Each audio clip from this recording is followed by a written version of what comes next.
अस्सलाम वालेकुम। आज हम आपके साथ शेयर कर रहे हैं बड़े पाए की रेसिपी। बहुत ही मज़ेदार, बहुत ही टेस्टी, बहुत ही यमी बनते हैं। ये सर्दियों की ख़ास डिश है ये, और देसी तरीके से हमने इनको बनाया है। बहुत ही देसी हमारा तरीका है जो हम इनको बनाते हैं। तो इसके लिए हमने 2 पाए ले लिए। इनको कटवा के हमने अच्छी तरह से धो लिया था, और धोने के बाद हमने रख दिया था फ्रीज़र के अंदर। आज हमारा प्रोग्राम बना के इनको बनाया जाए, तो इनको निकाल के हमने कुकर के अंदर डाल दिया और फुल भर दिया है पानी, और नीचे फुल आंच लगा दी है। 1 से 2 मिनट के लिए जब ये बॉयल हो जाएगा तो ऊपर इसके झाग आ जाएगी।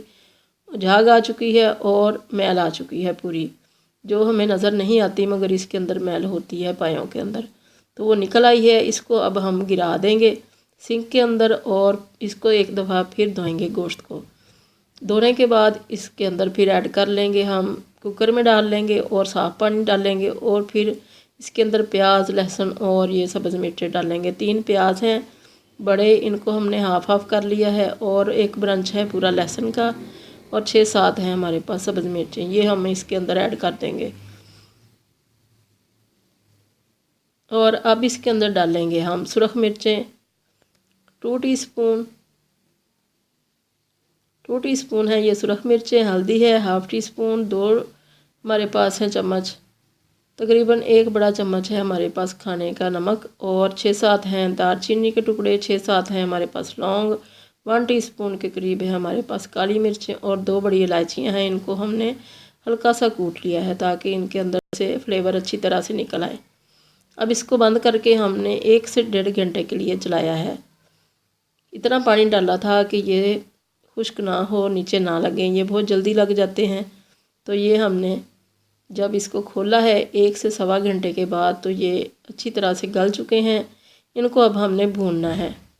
पानी को हम निकाल लेंगे ताकि हमारा जो गोश्त है वो बिल्कुल घुले ना, बोटियाँ हमारी साबुत रहें। तो पानी को हम निकाल के कढ़ाई के अंदर डाल लेंगे, और फिर इसको पानी को पहले ड्राई करेंगे। और ये जो सब्ज़ मिर्चें हैं साबुत ही हैं अभी तक, इनको हम निकाल देंगे। इनका हम जूस निकल चुका है, इनको निकाल देंगे, शोरबे में अच्छी नहीं लगेंगी। तो ये बिल्कुल ड्राई हो चुका है शोरबा जो हमने निकाला था गोश्त के अंदर से। अब इसके अंदर गोश्त भी ऐड कर देंगे। गोश्त को पहले इसलिए नहीं डाला था कि बोटियाँ टूटे ना। तो अब इसको हम डाल के तो मीडियम आंच के ऊपर भूनेंगे।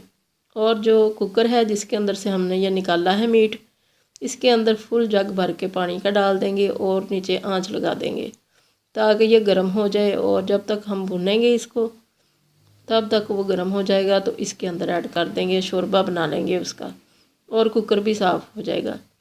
बहुत ही चिपकने वाला ये होता है इसका शोरबा, इसलिए हमने पहले से ही उसके अंदर पानी ऐड कर दिया है कुकर के अंदर। यह हमने हाफ़ कप डाल दिया है इसमें ऑयल, और इसको अच्छी तरह से अब भूनेंगे। यहाँ तक भूनना है कि ऑयल नज़र आने लग जाए। गाढ़ा होने की वजह से इसमें जल्दी ऑयल नज़र नहीं आता, मगर हमने उतना भूनना है कि ऑयल नज़र आने लग जाएगा। तो फिर इसके अंदर हम पानी ऐड करेंगे।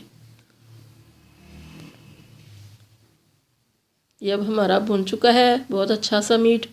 तो इसके अंदर हम पानी डालेंगे जो कि उबल रहा है दूसरी तरफ कुकर के अंदर, जिसमें से हमने ये निकाला था सारा, कढ़ाई में ऐड कर लिया था।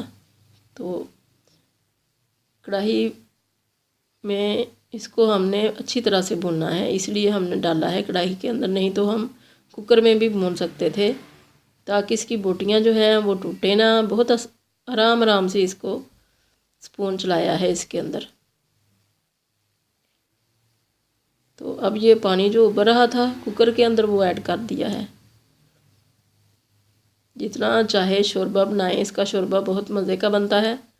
और गोश्त हमारा बिल्कुल अच्छा सा सॉफ्ट हो चुका था, और जो सॉफ्ट हुआ होता है गोश्त, उसका शोरबा बहुत ही मज़े का लगता है। खाने में भी पाए वही अच्छे लगते हैं जो बहुत अच्छे से गले हों।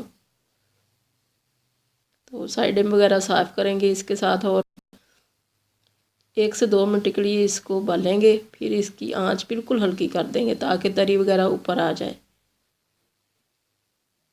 बहुत ही मज़ेदार ये पाए बने, बहुत ही सॉफ्ट से, और बहुत अच्छे से इनकी जो हड्डियां हैं उनके अंदर से गुद्दा निकल आया था इनका।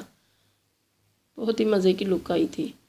तो अब हमने आंच को बिल्कुल हल्का कर दिया है और तरी ऊपर आ चुकी है। अब नमक चेक करेंगे। नमक फीका ही होता है, ज़्यादातर हम खानों में फीका ही नमक रखते हैं, शुरू में, बाद में ऐड कर लेते हैं। तो नमक डालेंगे अब इसके अंदर, और गरम मसाला डालेंगे, और धनिया वगैरह हम इसमें नहीं डालते हैं, मगर इस वक्त हम गार्निशिंग के लिए थोड़ा सा डाल लेंगे। तो बहुत ही मज़े के ये बने। आप भी इस तरह से बना के देखें, बहुत ही अच्छे लगते हैं। बिल्कुल देसी तरीका है और इसी तरीके से ज़्यादा मज़े के बनते हैं। तो बड़ी अच्छी सी इनकी खुशबू पूरे घर में फैल चुकी है। और नान के साथ इसकी हमने सर्विंग की। नान के साथ इनको खाने का बहुत ही मज़ा आता है। सिंगल सर्विंग हम आपको दिखा रहे हैं जिस तरह से हमने की।